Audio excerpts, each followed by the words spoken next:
¿Listos para recibir la palabra? ¿Atentos para recibir la palabra?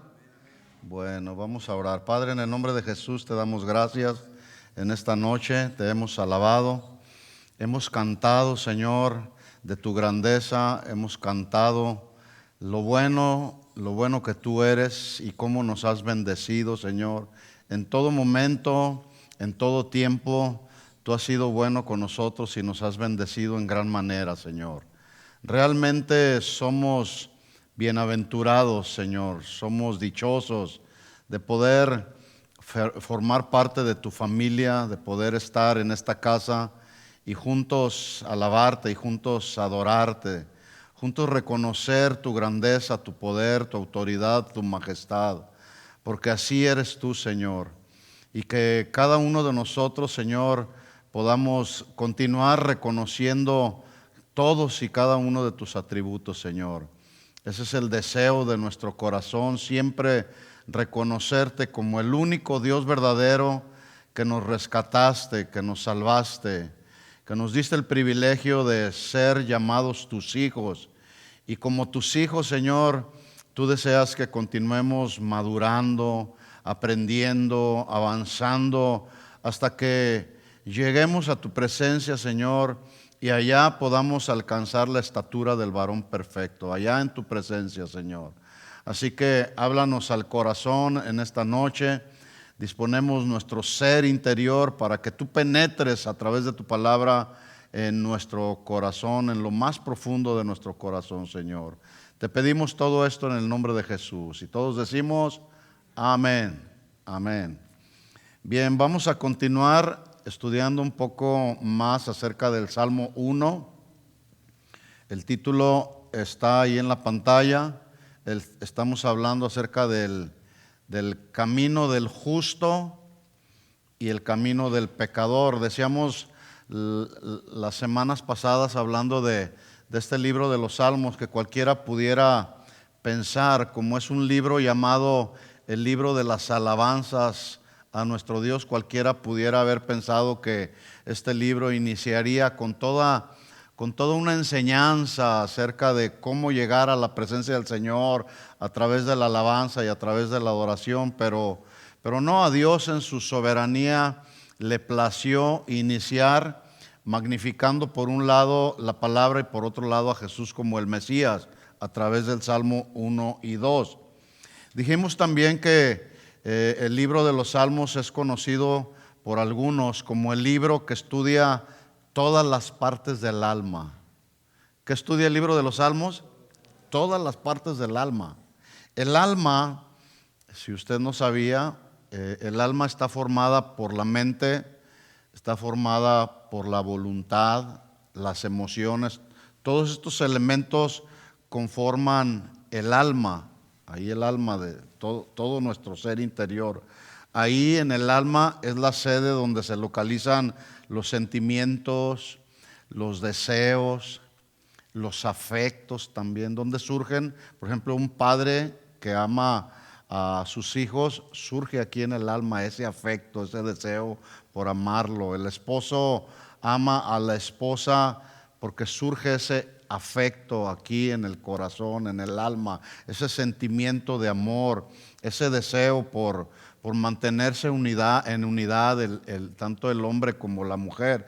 Asaf, el autor del Salmo 73, él dijo, haciendo una pregunta en el Salmo 73 y en el versículo 25, él dijo, ¿a quién tengo yo en los cielos sino a ti, Señor? ¿Sí? Y luego termina el texto diciendo, y fuera de ti, nada deseo. ¿Qué seríamos o qué éramos cada uno de nosotros cuando estábamos fuera del Señor? Nada. Éramos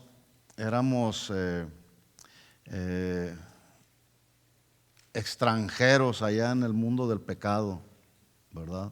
Estábamos allá en el mundo sirviendo al pecado. Nada éramos, ¿sí? Entonces, él, reconociendo la grandeza y la soberanía de Dios, él pudo decir, te tengo a ti en los cielos y fuera de ti nada deseo. Bueno, ahí en el libro de los Salmos es donde ha quedado precisamente la constancia de cada una de las emociones, de todos los tipos de experiencias por las que atravesamos todos los seres humanos. Usted va a encontrar cada experiencia ahí muy parecida a lo que usted ha vivido, la va a encontrar ahí en los salmos a través de algunos de los autores. Más del 50% de los salmos, de los 150 salmos que conforman todo este libro, fueron escritos por David en muchas diferentes etapas de su vida. Por ejemplo, hay una oración que hizo David en el Salmo 12 que a mí me parece una oración en un tiempo de maldad, que es una oración muy actual también. Ahí en el Salmo 12, que comienza y finaliza con una expresión de lamento, pero también con una expresión de mucha preocupación, David escribió en el Salmo 12, versículo 1, lo leo en la Nueva Traducción Viviente. Dice ahí David, escuche, es una exclamación que hace David y dice: auxilio, oh Señor. ¿Alguna ocasión tú has estado en algún percance, en alguna situación difícil en tu vida que gritas: auxilio, ayúdenme? Bueno, más o menos ese es el sentido de las palabras de David. Auxilio, oh Señor. Y luego miren la razón por la que pide el auxilio. Dice: porque los justos desaparecen con rapidez. ¿Cómo dice ahí la versión Reina Valera, Adán? Salmo 12, 1. Salva, oh Jehová, porque se acabaron. ¿Sí? Aquí dice esta versión, la Nueva Traducción Viviente: auxilio, salva, Señor, porque los justos desaparecen con rapidez. ¿Qué es la justicia, mis hermanos? ¿Qué es la justicia? Acuérdense, estamos hablando de que ahí en el libro de los Salmos encontramos todas las experiencias de los seres humanos. Y aquí dice David, está haciendo una oración que en su corazón hay preocupación porque los justos desaparecen. El concepto de justicia es el principio moral que nos lleva a todos los seres humanos a dar a cada uno lo que merece, lo que le corresponde y lo que le pertenece. Ese es el concepto de justicia. Yo no puedo disponer de lo que le pertenece a Él. A Dios le pertenece la gloria. A Dios le pertenece todo el honor. ¿Sí? Eso es justo. ¿Sí? Yo he dicho en otras ocasiones que si un esposo maltrata a su esposa, es injusto. ¿Verdad que sí, mujeres? Sí. Pero también una esposa que no trata bien a su esposo es injusta. ¿Verdad que sí, varones? Fíjense cómo somos un complemento. Y la Biblia es un libro de justicia, porque Dios es justo. ¿Sí? Entonces, y como Dios es justo, Él demanda de nosotros que también seamos justos, como un principio moral que todos los seres humanos debemos practicar, la justicia. Un hijo que desobedece a sus padres y hace lo que le da su gana es injusto cuando los desobedece. ¿Sí? Pero un hijo que obedece a sus padres es un hijo que los honra, y eso es lo justo, honrar y bendecir a los padres. Pero David está diciendo aquí, está haciendo una exclamación de auxilio, de ayuda, porque los justos desaparecen con rapidez. Y no solamente los justos, dice la segunda parte del texto, los fieles. Los fieles. Este término fiel habla de una persona confiable. ¿Sí? Una persona que es confiable. Para mí mi esposa es una persona confiable. Ya si no, llevo 43 años viviendo con ella, casado con ella, más 3 años de novios que duramos, pues ya son muchos más, ¿verdad? Entonces para mí, y me casé con ella porque es una mujer confiable, ¿verdad? Pero aquí dice David, los fieles, los confiables o los que son dignos de confianza, que así se traduce fidelidad o lealtad. También fidelidad o lealtad se traduce, habla de aquella persona que es incapaz de traicionar. Eso es fidelidad. Pero aquí David está diciendo, primero, los justos desaparecen con rapidez y los fieles se han esfumado de la tierra. se han esfumado de la tierra. Pregunta, si Dios estuviera en la búsqueda de un hombre justo, de una mujer justa, de un hombre o de una mujer fiel, leal, ¿lo encontraría en ti? ¿Sí o no? Digan que sí, sí, Señor, aquí estoy. ¿Nos equivocamos? Sí, sí, porque estamos todavía en esta naturaleza pecaminosa, no somos perfectos, todavía eventualmente cometemos injusticias, pero hay que corregir, esa es la gran diferencia. Corregimos, ¿verdad? No continuamos siendo injustos toda la vida. De eso se trata la vida cristiana. Entonces, dos razones por las cuales está pidiendo auxilio David. ¿Se fijan cómo son los asuntos de la vida diaria?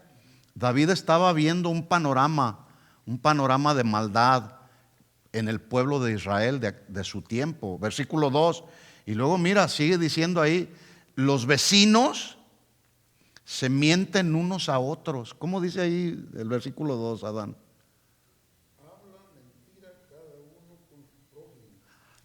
Habla mentira cada uno con su prójimo. ¿Cómo está este mundo? Lleno de mentira. No se digan los políticos, llenos de mentira, que prometen y no cumplen nada. ¿Sí? Pero aquí dice, los vecinos, que son nuestro prójimo, se mienten unos a otros. Dice la parte 2 del versículo, se halagan con la lengua y se engañan con el corazón.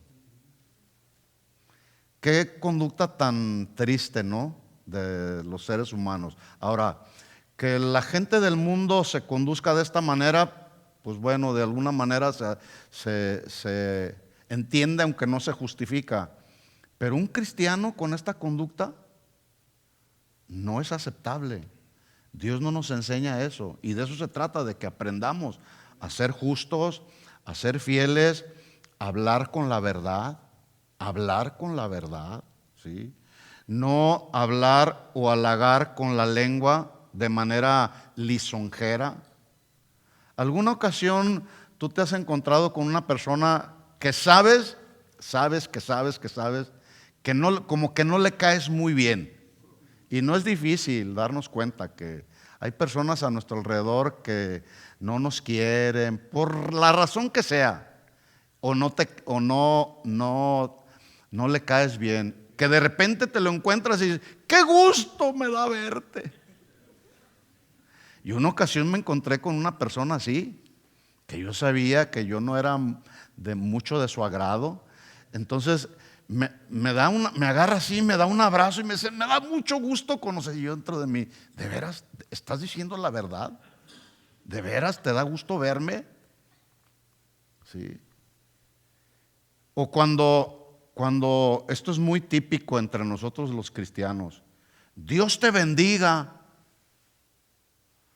¿De veras tú quieres, anhelas con todo tu corazón que lo bendiga el hermano? ¿Que Dios lo bendiga? ¿O es nada más un halago? ¿Sí? Que todo nuestro hablar, dice la Biblia, sea veraz, con certeza. ¿Sí?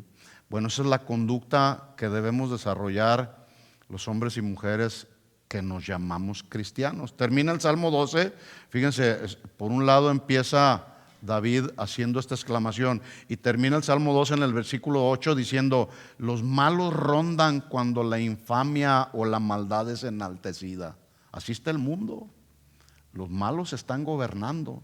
Ahora, estoy diciendo todo esto, mis hermanos, para que nos demos cuenta que por todo el libro de los Salmos vemos de manera reiterada, por un lado, la conducta y el camino del justo, y por otro lado, en un contraste muy marcado, la conducta y el camino de los pecadores. ¿Por qué Dios quiso establecerlo de esa manera? Porque nos quiere alertar. El deseo de Dios es que seamos apercibidos a no transitar por el camino de los pecadores. De hecho, de eso se trata todo el Salmo 1. Ya vamos a ir avanzando un poquito más. Además, este libro de los Salmos, yo lo considero de esta manera, es como el laboratorio o el lugar donde ensayamos lo que estaremos haciendo por toda la eternidad. ¿Qué es? ¿Qué estaremos haciendo por toda la eternidad? Adorando a Dios. Adorando a Dios. O mejor dicho, expresándole adoración a nuestro Creador. Eso es lo que vamos a hacer por toda la eternidad. ¿Sí? Pero aquí, en este mundo, estamos en el laboratorio de ensayo. ¿Sí? Para que cuando estemos ahí en su presencia, vayamos ya de alguna manera con un entendimiento de que allá no vas a trabajar de plomero, allá no vas a trabajar en el trabajo que haces habitualmente con tu tráiler, no vas a andar de aquí para allá. No, allá vamos a adorar al Señor, nada más. Nada más vamos a adorar al Señor. Por ejemplo, ¿a cuántas esposas, levanten la mano las esposas, a ver, quiero ver a las esposas, ahí está, okay. Escuchen la pregunta. Y si tienes ahí a tu esposo, le dices así al oído para que escuche claro. ¿A cuántas de las esposas les gusta que el esposo les exprese de su amor? A todas las mujeres. A la mujer le gusta que el esposo no solamente le diga te amo, ¿verdad que no? A mi esposa le gusta que le exprese que la amo y a veces le doy un piquito, ¿verdad? Así un piquito, ¿sí? Y eso es una manera en que yo le muestro mi amor, ¿verdad? Bueno, de la misma manera Dios pide de nosotros que le expresemos nuestro amor a Él. ¿Cuántos aman a Dios? Bueno, si tú dices que amas a Dios, hay que expresárselo. Ahora, si tú tienes planes el día de mañana de estar ahí en la presencia del Señor y sabes que aquí estamos en el taller, en el laboratorio, donde estamos ensayando lo que estaremos haciendo por toda la eternidad ahí en la presencia del Señor, y aquí no ensayas y no aprendes, pues allá te va a costar mucho trabajo. ¿Sí? Entonces, el libro de los Salmos nos enseña precisamente a expresarle a Dios todos nuestros afectos, nuestros deseos, nuestra adoración a Él. El libro de los Salmos nos lo muestra, ¿sí? ¿Cómo podemos expresarle a Dios que lo amamos? Una manera es con gritos de júbilo. A ver, un grito de júbilo. Los que aman al Señor, un grito de júbilo. Así se le expresa al Señor. O también le expresamos al Señor que lo amamos con aplausos. Con aplausos expresamos al Señor cuánto lo amamos. Con aplausos de gratitud, con aplausos de alabanza, con aplausos de loor. Yo decía al principio que este término loor es un término hebreo que significa alabanza. Lo hacemos con cánticos de alabanza para Él. Son formas y maneras como le expresamos a Dios nuestra alabanza y nuestra adoración, o como le expresamos a Dios cuánto le amamos, cuánto le necesitamos. A mí me cuesta trabajo luego ver personas que están tan estáticos así. Está un momento, un tiempo tan especial, tan sublime, con algún cántico de adoración, donde podemos estar con nuestros ojos cerrados, meditando en nuestra conducta, en las actitudes de nuestro corazón, meditando en lo que estamos cantando, y algunos están así, pensando no sé en qué cosa. No, hermanos, Dios anhela que le expresemos cuánto le amamos, cuán agradecidos estamos con Él. Lo hacemos, ya lo dije, con gritos de júbilo, con aplausos, levantando nuestras manos, con lágrimas en nuestros ojos, etcétera. Hay tantas maneras, pero ahí el libro de los Salmos nos enseña cómo hacerlo, cómo expresarle a Él adoración. Y ese es uno de los propósitos por los cuales estamos enseñando esta serie de una colección de salmos. Estamos tratando de extraer algunos salmos de entre los 150 salmos que nos ayuden a reconocer primero nuestros afectos, nuestros deseos, quién es el único que merece toda la gloria, quién es el único que es digno de ser alabado, quién es el que es el objeto de nuestra alabanza y nuestra adoración. Pero también en el libro de los Salmos encontramos la manera de expresarle lo que hay en nuestro corazón, ¿sí? Le voy a leer un texto para que usted se dé cuenta qué es lo que estaremos haciendo por toda la eternidad allá. La Biblia nos da una expectativa, una visión de lo que estaremos haciendo allá por toda la eternidad. Escuche lo que dice Apocalipsis capítulo 19, hablando el apóstol Juan. El apóstol Juan tuvo unas visiones, acerca de los acontecimientos finales, pero también tuvo visiones acerca de lo que los hijos de Dios estaríamos haciendo cuando ya no estemos en este mundo, ¿sí? Y habla precisamente en Apocalipsis 19 acerca de cómo será la adoración allá en el cielo. ¿Te puedes imaginar cómo será la adoración allá en el cielo? Aquí lo describe un poco, nos deja ver algo. Apocalipsis 19:5 dice: y salió del trono, por supuesto del trono de Dios, ¿sí? Que yo me imagino es un trono, me lo puedo imaginar, puedo tener apenas una idea por lo que la Biblia nos revela, que es un trono tan exuberante y majestuoso, ¿sí? que excede a nuestro entendimiento. Pero dice ahí: salió del trono una voz que decía, que podemos entender que salió del trono. ¿Quién está sentado en el trono? Dios. ¿Quién está a la diestra del Padre? Jesús.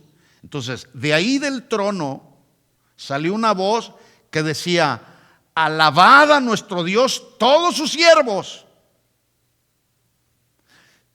¿Quiénes tienen que alabar a Dios? Los siervos del Señor, todos los que estemos allá. Dice: y los que teméis. Habla del temor a Dios, no del que le tiene miedo a Dios. No, habla de un temor reverente. El temor reverente a Dios tiene que ver con honrarlo a Él, con respetarlo a Él, con adorarlo a Él. Dice: todos sus siervos y los que temen, así pequeños como grandes, todos alábenlo. Versículo 6.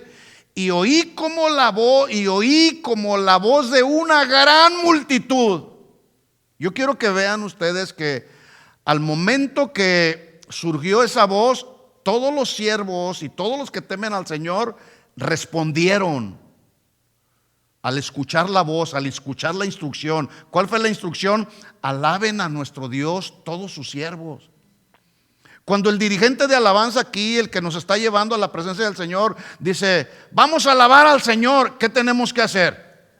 Alabarlo, cantarle, exaltarlo, aplaudirle, expresarle nuestra gratitud, expresarle nuestro amor a Él. ¿Sí? Y oí como la voz de una gran multitud. Yo me puse a investigar esta palabra, a ver, ¿a qué se refiere la Biblia cuando habla de una gran multitud? No te da una cantidad específica de personas.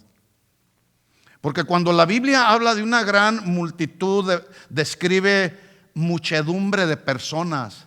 No te dice 50,000, 100,000, 250,000. No, muchedumbre de personas, infinidad de personas, sin número de personas, un exuberante grupo de gente, de siervos que temen al Señor, que están ahí alabando al Señor, adorando al Señor. Y dice ahí, nos da una idea, esta gran multitud de personas, dice que son como el estruendo de muchas aguas. ¿Cómo es esa multitud de personas? ¿Qué es lo que están? Esa alabanza de esas personas está hablando, dice aquí, nos da la idea que están alabando como si fuera el estruendo de muchas aguas. ¿Te puedes dar una idea cómo es el estruendo de las muchas aguas? ¿Sí o no? Tú puedes ver documentales, por ejemplo, yo he tenido la bendición el privilegio de poder estar en las cataratas del Niágara y en las cataratas del Iguazú, al norte de Argentina. Las cataratas del Iguazú son mucho más impresionantes que las cataratas. Si ya de por sí las cataratas del Niágara son impresionantes, tú ves esa mole de agua que está cayendo de, no recuerdo los metros, la altura, pero cae y se oye un estruendo impresionante, ¿eh? Bueno, allá en las cataratas del Iguazú, al norte de Argentina, hay un lugar en estas cataratas que le llaman la garganta del diablo. ¿Por qué le llaman la garganta del diablo? Precisamente porque la fuerza del mar, al momento que está cayendo, produce un sonido tan intenso y tan estruendoso que se asemeja precisamente a los rugidos de Satanás. ¿Cómo anda el diablo? Dice la Biblia que anda como león, ¿qué? Rugiente, así. Y sí, es un estruendo tan impresionante que haz de cuenta que tienes aquí la boca del diablo. Por eso le llaman así, la garganta del diablo. Bueno, dice ahí Juan, yo estoy tratando de darles más o menos una idea, ¿sí? Dice Juan, oí como la voz de una gran multitud, como el estruendo de muchas aguas y como la voz de grandes truenos que decían, aleluya, porque el Señor nuestro Dios Todopoderoso, Él reina. No dice va a reinar, Él reina y ha reinado por los siglos de los siglos. Puedes darle un aplauso de alabanza a Él, porque Él reina y reinará para siempre. Bueno, mi amado hermano, mi amada hermana, así será la adoración allá en el cielo. Por lo tanto, si tú tienes planes de estar allá, aquí en el laboratorio es donde enseñamos lo que estaremos haciendo allá por toda la eternidad. Y si tú todavía no sabes hacerlo, aquí está la muestra a través de los salmos que nos enseñan cómo vamos a poder estar alabando al Señor allá por toda la eternidad. Yo a veces veo a algunos hermanos y luego platico con ellos así, oye, ¿por qué no levantas las manos? No, es que Dios ve el corazón. Él conoce mi corazón. Sí, eso es cierto. Dios conoce el corazón y Dios mira el corazón. Pero también la Biblia dice que de la abundancia del corazón habla la boca. Si hay gratitud en tu corazón, pues lo vas a demostrar.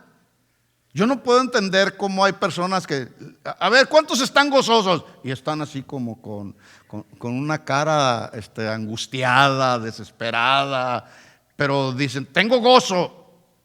¿Tienes gozo? Pues avísale a tu cara, ¿verdad?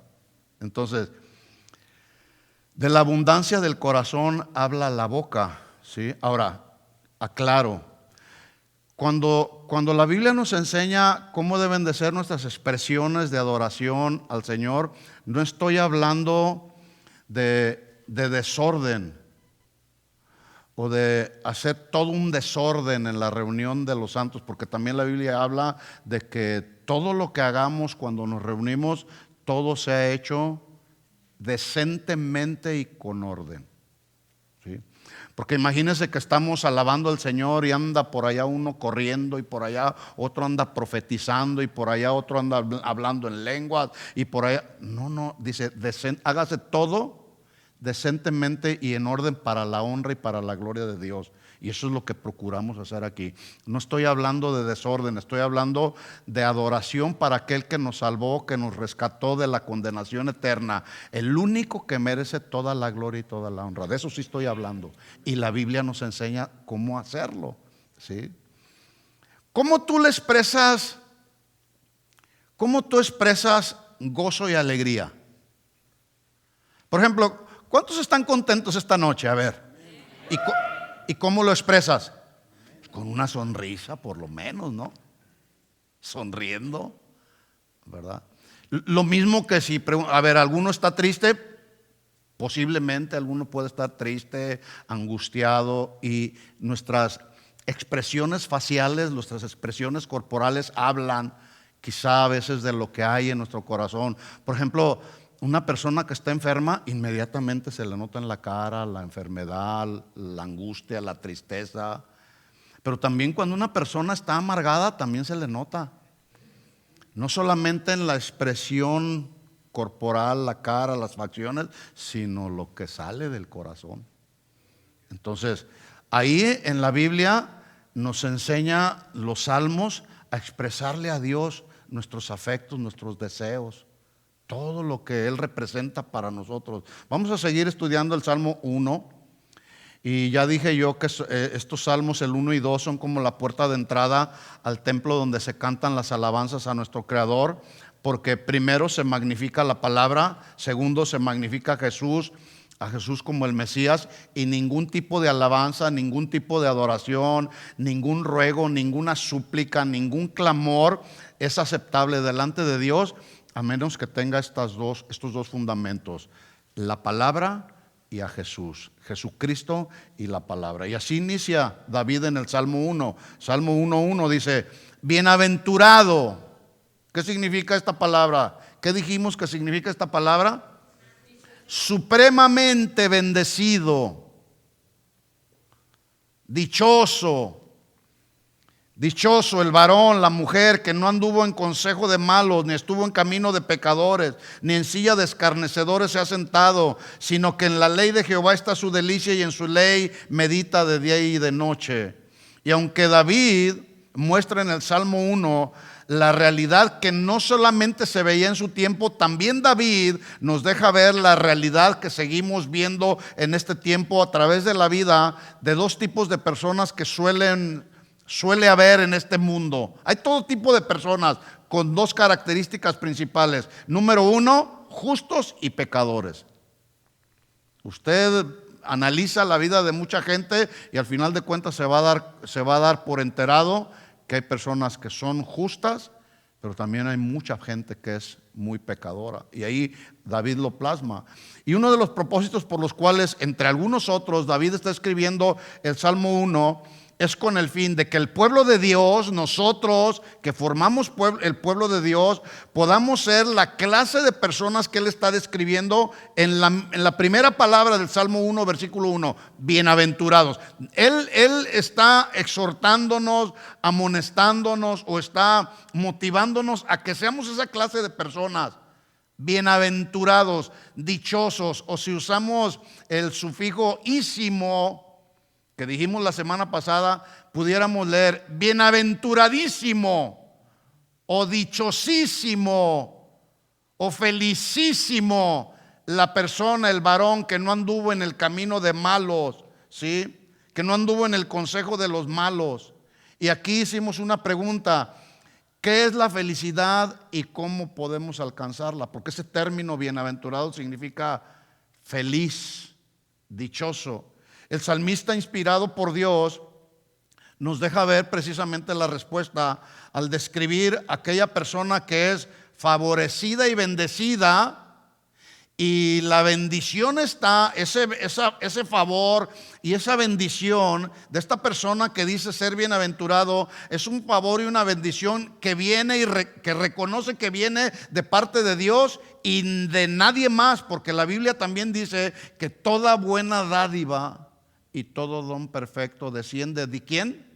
Del Padre de las luces. Todo lo bueno que tú necesitas para vivir en tu vida cristiana, va a venir de parte de Dios, ¿sí?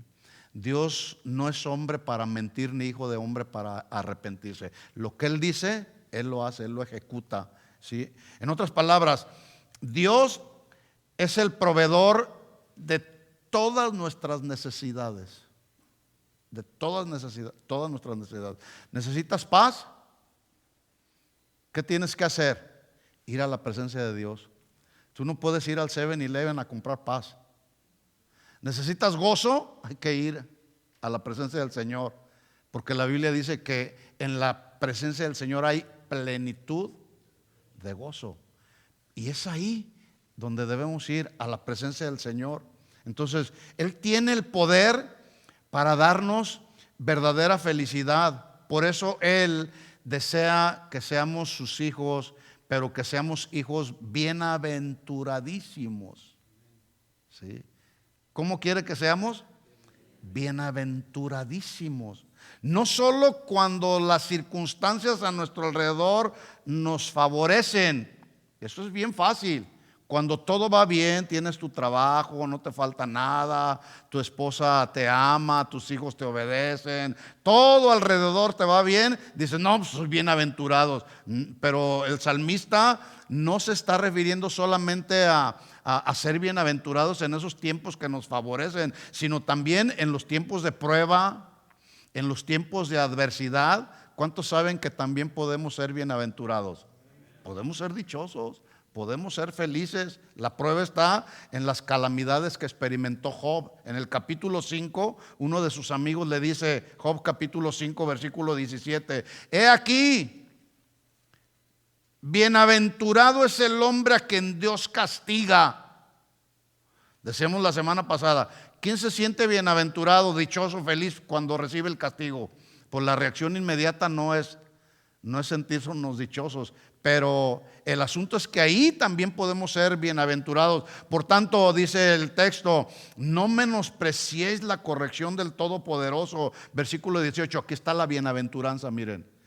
Porque Él es quien hace la llaga, Él la cuida, Él te la va a vendar, Él hiere, pero sus manos te van a curar. Ahí está la bienaventuranza, precisamente. La revelación y la bendición de esta bienaventuranza, entonces, no radica en los favores o en lo favorable de nuestras circunstancias, ni en la búsqueda del bienestar físico de una persona que sufre como Job, sino la bienaventuranza en esta, particularmente en este texto, habla de que, o está la bienaventuranza de que Dios tiene puestos, o tenía puestos sus ojos en Jesús, en Job, como los tiene puestos en ti.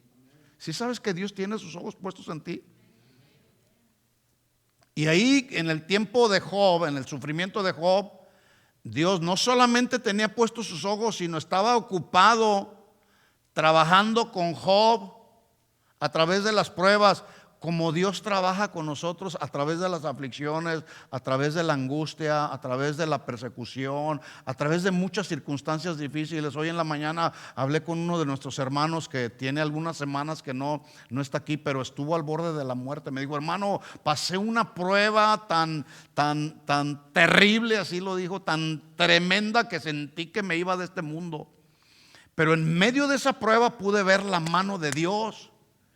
Y pude entender que Dios me estaba probando para formar en mí su carácter. Me dolió, estaba sufriendo, estaba en medio del dolor físico, pero ahí Dios me estaba abrazando, ahí Dios estaba ministrando mi vida, ahí Dios me estaba dando la gracia que necesitamos para soportar las pruebas. Ahí está la clave del cristianismo, mis hermanos. Dios no nos llamó para no sufrir y poder decir nosotros, pare de sufrir, quiero parar de sufrir. No, la vida del cristiano implica sufrimiento. ¿Sí o no? Aunque no queramos sufrir. Pero resulta que a través del sufrimiento y de las aflicciones y de las pruebas, Dios forma en nosotros el carácter de Cristo. Y ahí está la bienaventuranza precisamente, ¿sí? Somos bienaventurados, o mejor dicho, somos bienaventuradísimos, ¿sí? Dile a tu hermano que tienes ahí a tu lado, eres bienaventuradísimo.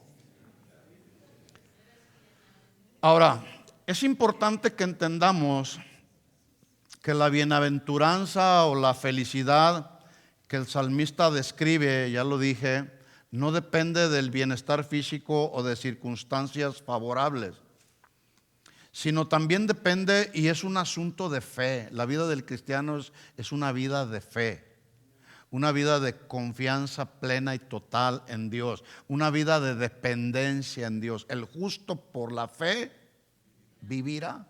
Estilo de vida, andar por este mundo. Y esa fe y esa confianza y esa dependencia en Dios viene como consecuencia de una relación personal, de una relación de intimidad con Él, como la relación de intimidad que tiene un esposo y una esposa, ¿sí? Donde no hay nadie alrededor, solamente él y ella. Lo mismo pasa, esa confianza, esa fe se fortalece en nosotros cuando tenemos una relación personal con Él, nada más tú y Dios, diciéndole al Señor lo que hay en tu corazón, expresándole: Señor, necesito tener intimidad contigo, háblame, ministrame, fortaléceme, examíname, como decía David también.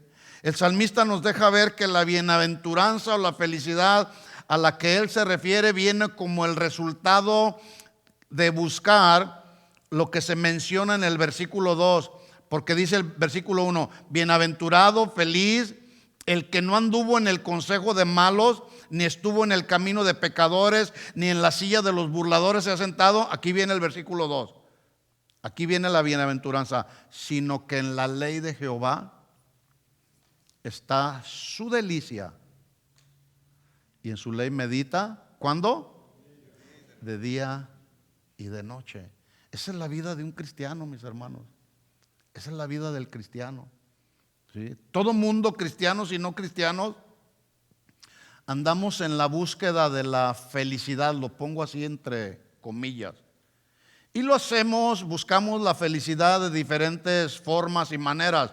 Pero escuchen, la verdadera felicidad se encuentra solamente en Dios y en su palabra. Bueno, por lo menos eso es lo que dice David en el Salmo 1. En Dios y en su palabra. Esta mañana, leyendo la Biblia, el Señor me detuvo en el Salmo 16, versículo 2.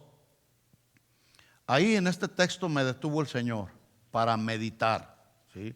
Es bueno que cuando leamos la Biblia, cuando tú lees la Biblia, no digas: voy a leer el Salmo 16 o el Proverbios 16 o Mateo 5 y lo voy a leer de corrido. No, hay que leer, aunque leas 2 o 3 versículos, pero medita en ellos. Así va a haber fruto en la palabra, ¿sí? En el Salmo 16, versículo 2, ahí me detuvo el Señor esta mañana cuando dice ahí: tú eres mi Señor y no hay para mí bien fuera de ti, decía David. No hay bien. Piensa un momento, ¿qué de bueno puede haber a un lado del Señor, fuera del Señor? No hay nada, ¿sí? Este bien habla del favor que proviene de Dios, de todo lo bueno que procede de Él. El bien que el Señor provee para nosotros como su amor, el bien como su misericordia, como su paz, como su gozo. Esto realmente es lo que genera verdadera felicidad. Podemos tener paz aún en medio de situaciones difíciles, ¿verdad que sí? Y en ese sentido somos bienaventurados. Pero la gente anda buscando la paz de una manera muy diferente a como dice la Biblia. Y resulta que Dios actúa y obra en contra aún de la lógica del ser humano y de las expectativas personales de los seres humanos. Los seres humanos buscan la paz en las drogas, en el sexo, en la diversión, en tantas cosas. La gente está buscando la felicidad en el dinero. Pero si la felicidad la diera todo eso, ¿por qué la gente sigue amargada, angustiada, desesperada, temerosa, preocupada, ansiosa, enfermos mentales? ¿Por qué? ¿Por qué no tienen paz? ¿Por qué la gente anda como zombie para un lado y para otro, que no saben de ellos? Porque la verdadera felicidad se encuentra solamente en Dios. ¿Sí? Alguien puede tener mucho dinero y no tener paz. Puede tener mucho dinero y no tener salud, y todo su dinero no le sirve para tener la salud. Un pastor inglés de principios del siglo XX, él dijo lo siguiente: si buscas la felicidad en lo que el mundo está ofreciendo, jamás la encontrarás. Te eludirá siempre y siempre se te escapará. Pensarás en un momento que la tienes, pero de pronto desaparecerá. Es como intentar agarrar una burbuja de jabón en el aire. ¿Sí las han visto, las burbujas que luego salen así? Que en el momento en que la agarras así, la burbuja en el aire, ¿qué es lo que pasa? Desaparece. Desaparece en el momento en que la atrapas. Se revienta en tus manos y no queda absolutamente nada. Bueno, así es la gente que pretende buscar la felicidad en las cosas de este mundo. La verdadera felicidad la encontramos solamente en nuestro Señor Jesucristo, en su palabra. De hecho, ahí Jesús en el Sermón del Monte, en el capítulo 5, versículo 6, Él dijo: bienaventurados, dichosos, supremamente felices, los que tienen hambre y sed de justicia, porque ellos serán saciados. No dice el texto: bienaventurados los que tienen hambre y sed de felicidad. No, bienaventurados los que tienen hambre y sed de justicia. Ahí está, hambre y sed de justicia, la relación que produce confianza. La justicia en Dios produce confianza, fe en Dios, de acuerdo al carácter de Cristo, no de acuerdo al bienestar de las circunstancias que nos puedan ser favorables. No, así no viene la paz en nuestro corazón. La paz va a venir a través de Jesucristo en nuestra vida. Por eso Salmo 1, vuelvo a retomar, dice ahí: bienaventurado el varón, la mujer que no anduvo en consejo de malos, ni estuvo en camino de pecadores, ni en silla de escarnecedores se ha sentado. El salmista está introduciendo este salmo hablándonos, fíjense, yo quiero que noten, nos está hablando no del hombre piadoso, sino del hombre impío. E inicia con 3 puntos negativos. Número 1, no anduvo, no estuvo y no se ha sentado. Noten ustedes que presenta primero el diagnóstico, pero luego presenta la cura. Un diagnóstico es como cuando alguien va al médico y el diagnóstico dice: tienes colesterol alto. Pero luego ahí mismo el médico te dice: sí, tu colesterol está muy alto, pero te voy a dar la medicina que va a curar tu colesterol alto para bajártelo. Así que dice el salmista: bienaventurada la persona que no anduvo en el consejo de los malos. Y cuando leemos ahí esta frase, el consejo de los malos, no pienses tú que se está refiriendo únicamente a un estilo de vida de libertinaje depravado, inmoral, porque no significa solamente eso. Más bien, lo que el hombre o la mujer bienaventurado debe de rechazar es precisamente aquella forma de pensar del mundo que intenta secuestrar no solamente nuestra mente, sino seducirnos para amoldarnos o conformarnos al estilo de vida de este mundo.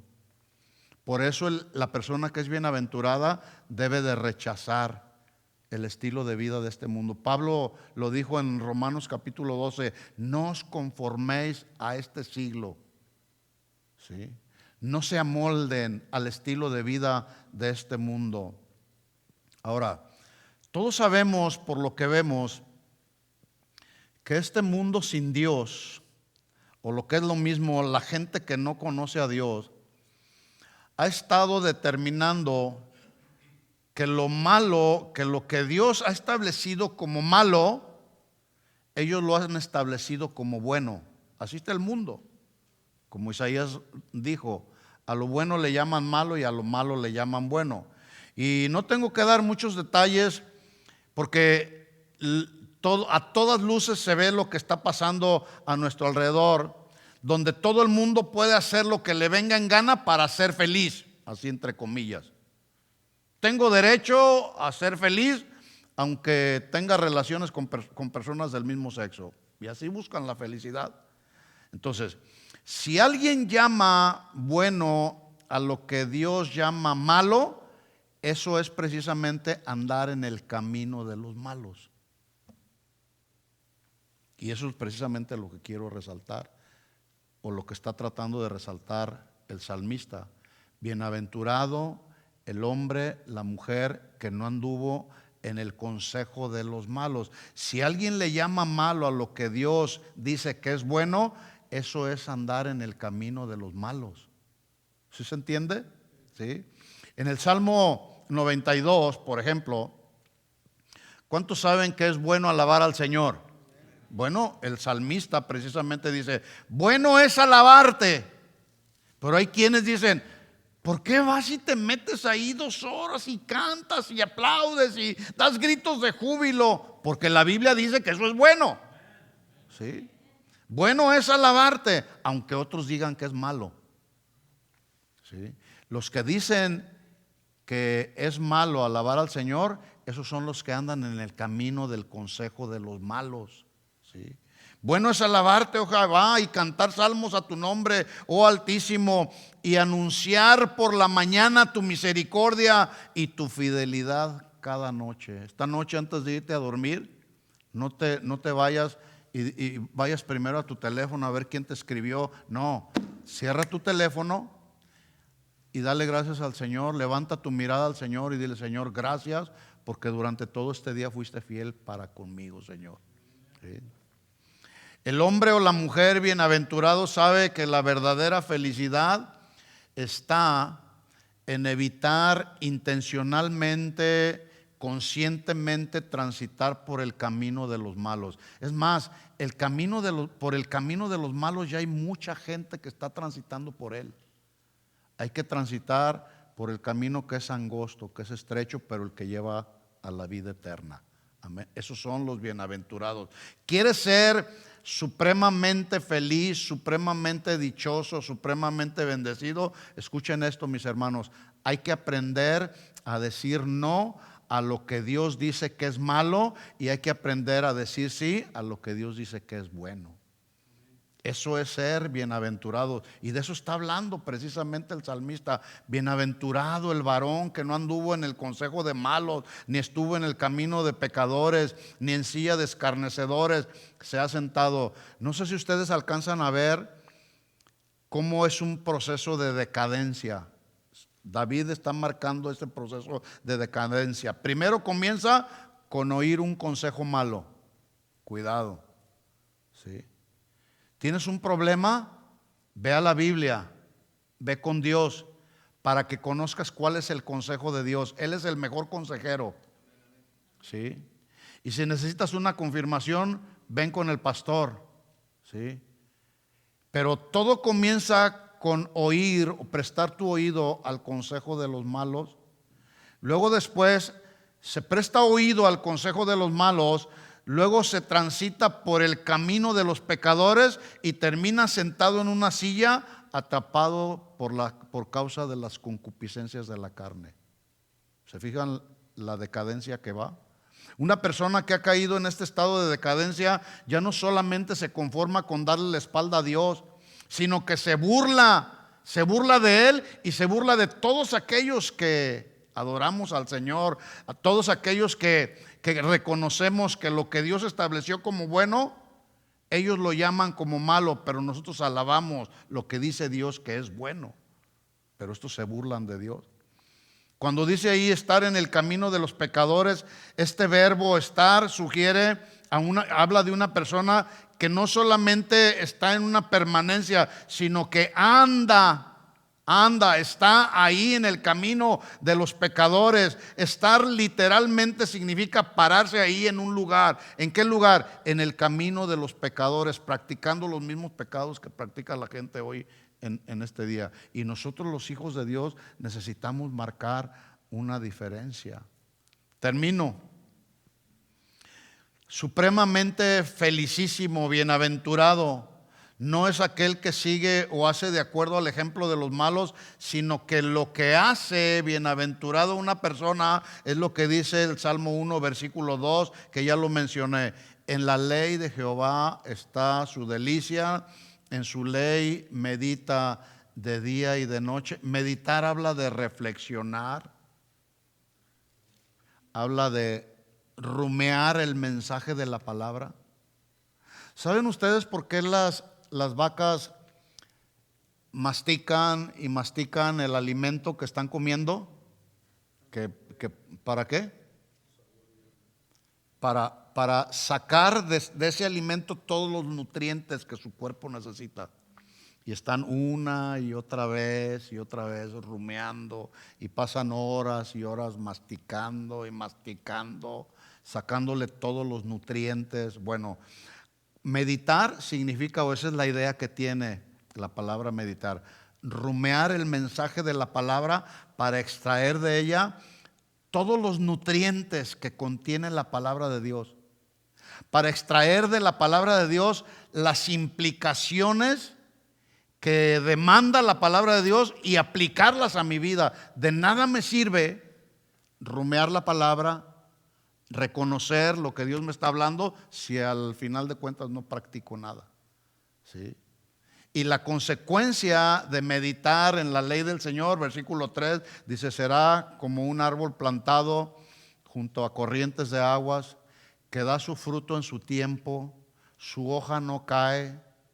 Un árbol que siempre está dando fruto, que siempre está dando sombra, escucha esto, siempre va a tener gente que se acerque a ese árbol. ¿Sí? Su hoja no cae, todo lo que hace prosperará.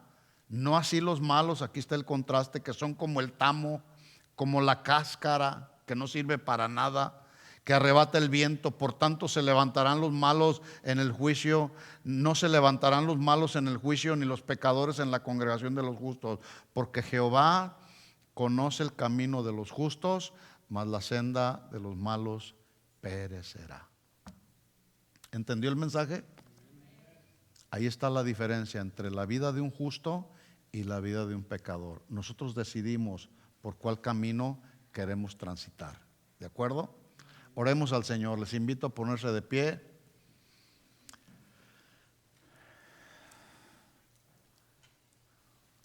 Cierra tus ojos un momento. Si hay algo aquí en tu mente, en tu corazón, que Dios habló ahí a tu corazón, dale gracias al Señor. Dile: Señor, gracias por tu palabra.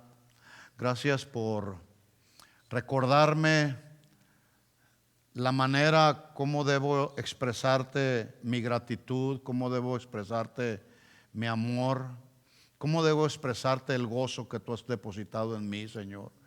Y el libro este libro de los Salmos es el que nos enseña a expresarte con palabras lo que tú representas para nosotros, Señor. Gracias por abrir nuestro entendimiento, Señor, y poder alertarnos acerca del camino por el cual debemos andar día con día, que es el camino de los justos y no el camino de los pecadores. El final del camino de los pecadores será la muerte, pero el final para los que caminamos en tu palabra es camino de justos, y al final del camino nos espera por toda la eternidad, Señor, mantenernos expresándote a ti alabanza y adoración por toda la eternidad. Eso nos hace bienaventurados, y es ahí donde queremos estar, Señor. Ayúdanos cada día, Señor, día con día, Señor. Queremos estar meditando en tu palabra, deleitándonos en tu palabra, Señor, porque es ahí donde tú nos hablas, es ahí donde tú nos aconsejas, es ahí donde tú nos amonestas. También en tu palabra nos adviertes, Señor. En el nombre de Jesús, Señor, no nos dejes de tu mano. Síguenos amonestando, síguenos hablando, Señor. Síguenos exhortando, Señor, cada día, para que al final del camino, Señor, podamos tener acceso a tu presencia, Señor, y ahí poder adorarte por toda la eternidad. Gracias por hablarnos esta noche, Señor. Queremos llegar a nuestro hogar y darte gracias por tu fidelidad, por tu amor, por tu misericordia, porque hasta el día de hoy tú has estado con nosotros, Señor. Te alabamos y te bendecimos. Levanta tus manos si quisieras hacerlo y dile: Señor, aquí está nuestra vida rendida completamente a ti, Señor. Y de esta manera lo expresamos, Señor, levantando nuestras manos, Señor, para expresarte rendición total, rendición completa a ti, Señor. Ayúdanos cada día, Señor, a mantenernos en una intimidad, en una relación de intimidad contigo, Señor.